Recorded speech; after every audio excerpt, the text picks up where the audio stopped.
ಮಾಡೋ ಮಗ ಸ್ಕ್ರೋಲ್ ಎಷ್ಟು ಸ್ಕ್ರೋಲ್ ಮಾಡ್ತೀಯ ಅಂತ ನಾನು ನೋಡ್ತೀರಿ. ಮಾಡು. ಹುಡುಗಿರ್ನ ನೋಡ್ತಾ ಇದೀಯಾ, ಮೀಮ್ಸ್ ಗಳನ್ನ ಓದ್ಕೊಂಡು ನೆಗಾಡ್ತಿದ್ಯಾ, ತುಂಬಾ ಖುಷಿ ಆಯ್ತುಂಟು ಅಲ್ವಾ, ತುಂಬಾ ನೆಗಾಡಕ್ ಬರ್ತಾ ಉಂಟು ಅಲ್ವಾ. ಈ ತರ ನಡೆಯಲ್ಲ ಮಗ ಜೀವನ.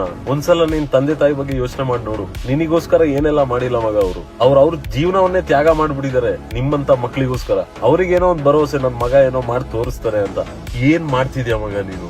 ಈಗ ನಾನು ಈ ವಿಡಿಯೋ ನೋಡ್ತಿದ್ಯಲ್ಲ, ಇದ್ರಕ್ಕಿಂತ ಮುಂಚೆ ನೀನೊಂದ್ 1000 ಮೇಮ್ಸ್ ರೀಲ್ಸ್ ನೋಡಿರ್ಬೋದು, 1000 ಹುಡುಗಿರ್ ವಿಡಿಯೋಸ್ ನೋಡಿರ್ಬೋದು. ಬಟ್ ಯಾಕೆ ಮಗ ಈ ಒಂದು 2 ಗಂಟೆ ವೇಸ್ಟ್ ಮಾಡಿದ್ಯಲ್ಲ ನೀನೀಗ ಸೋಷಿಯಲ್ ಮೀಡಿಯಾದಲ್ಲಿ ವಿತೌಟ್ ಎನಿ ಪ್ರೋಗ್ರೆಸಿವ್ ಥಿಂಗ್? ಯಾಕೆ ಈ ಒಂದು 2 ಗಂಟೆ ನೀನ್ ಏನಾದ್ರೂ ನಿನ್ ಮೇಲೆ ಕೆಲಸ ಮಾಡಿರ್ತಿದ್ರೆ, ಜಿಮ್ ಹೋಗೋದಾಗಿರ್ಬೋದು ಅಥವಾ ಒಂದು ಸ್ಕಿಲ್ ಮೇಲೆ ವರ್ಕ್ ಮಾಡೋದಾಗಿರ್ಬೋದು, ನಿನ್ ಮೇಲೆ ನೀನ್ ಕೆಲಸ ಮಾಡೋ ಮಗ, ನಿನ್ ಜೀವನ ಬದಲಾಯ್ತಿತ್ತು. ಆಕ್ಚುಲಿ ನನಗೆ ಅರ್ಥ ಆಗಲ್ಲ ಗುರು, why do you waste time here?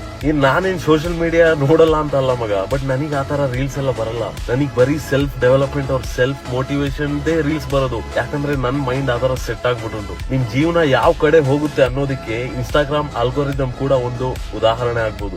ಈ ವಿಡಿಯೋನ ಒಂದು ಮೋಟಿವೇಶನ್ ಆಗೇ ತಗೋ ಮಗ. ನಾನ್ ಪುನಃ ನಿನಗೆ ಕಾಣಿಸ್ಕೋತೀನ ಇಲ್ವಾ? ಯಾಕಂದ್ರೆ ನೀನ್ ನನ್ನ ಇನ್ನೂ ಫಾಲೋ ಮಾಡಿರಲ್ಲ. ಬಾಕಿ ಎಲ್ಲ ನಿಂಗೆ ಬಿಟ್ಟಿರೋದು ಮಗ.